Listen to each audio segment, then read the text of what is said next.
നമ്മളിവിടെ ഒരു കുളമ്പ് മാവാണ് ഗ്രാഫ്റ്റ് ചെയ്യാൻ നോക്കുന്നത്. ഇതാണ് അതിൻ്റെ സയോണ്. നമ്മൾ സയോണിൻ്റെ ലീഫ് ആദ്യം മുറിച്ച് മാറ്റണം ഗ്രാഫ്റ്റ് ചെയ്യുന്നതിന് മുമ്പേ. ലീവ്സ് കട്ടെല്ലാം ചെയ്ത് കഴിയുമ്പോൾ സയോൺ ഇങ്ങനെ ആയിരിക്കും ഇരിക്കുന്നത്. നമ്മളിതിനെ കത്തി ഉപയോഗിച്ച് സ്റ്റെറിലൈസ് ചെയ്ത കത്തി ഉപയോഗിച്ച് ഒരു വി ഷേപ്പ് ആണ് നമുക്ക് ആക്കേണ്ടത്. റൂട്ട് സ്റ്റോക്കിൻ്റെ അകത്തോട്ട് ഇറക്കി വെക്കുന്ന രീതിയിൽ വി ഷേപ്പിൽ നമുക്ക് കട്ട് ചെയ്യാം.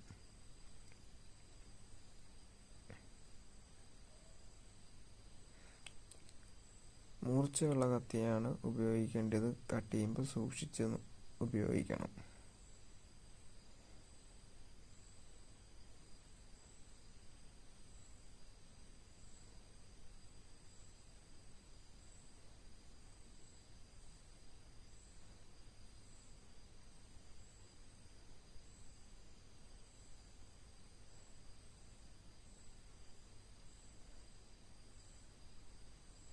വി ആകൃതിയിലോട്ടാണ് നമ്മൾ കട്ട് ചെയ്യേണ്ടത് സയോണ്.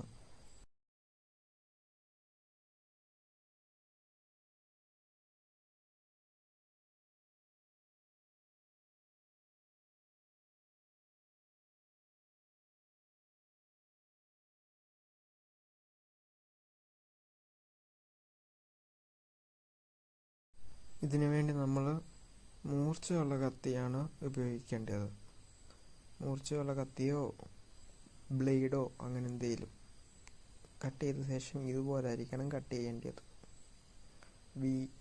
ഏകദേശം വി ആകൃതിയിൽ.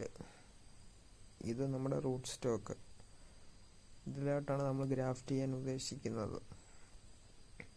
ഇതൊരു തൈ മാവിൻ്റെ സീഡ് മുളപ്പിച്ചെടുത്തൊരു തൈയാണ്. ഇത് സയോൺ.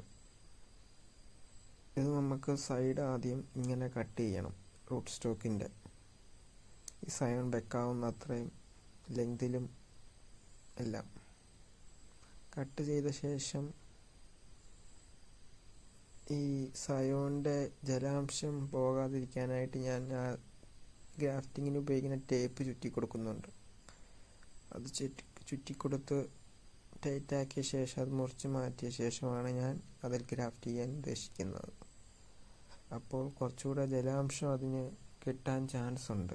സയോൺ വാടിപ്പോത്തോ അങ്ങനൊന്നുമില്ല. നമ്മളിനി ആ ഗ്രാഫ്റ്റിംഗ് ടേപ്പ് ഉപയോഗിച്ച് ആ രണ്ട് സയോണും ചേർത്ത് റൂട്ട് സ്റ്റോക്കുമായിട്ട് വലിച്ചു മുറുക്കി കെട്ടേണ്ട ആവശ്യമാണ്. എന്നാലേ അത് ടൈറ്റായിട്ട് ഇരിക്കണം. അതനുസരിച്ചാണ് അത് ഗ്രോ ചെയ്യാനുള്ള ചാൻസ് കൂടുന്നത്. സയോൺ നല്ലപോലെ മുറുക്കി കെട്ടിയ ശേഷം രണ്ട് സൈഡും നല്ലപോലെ അമുങ്ങി ഇരിക്കുന്ന രീതിയിലായിരിക്കണം. തൊലിയോട് ചേർന്നായിരിക്കണം. ഒരു സൈഡെങ്കിലും തൊലിയോട് ചേർന്നിരിക്കണം. എന്നാലേ നമുക്കത് സക്സസ് ആയിട്ട് കിട്ടത്തുള്ളൂ. നമ്മൾ സയോൺ കെട്ടിയ ശേഷം ഇങ്ങനെ ആയിരിക്കും. ഇത് നമ്മളൊരു കവറ് വെള്ളം നനച്ച് ഇതിനെ മണ്ടയ്ക്കൂടിയിട്ട് കെട്ടി ഉറപ്പിച്ച് വെക്കേണ്ടതാണ്.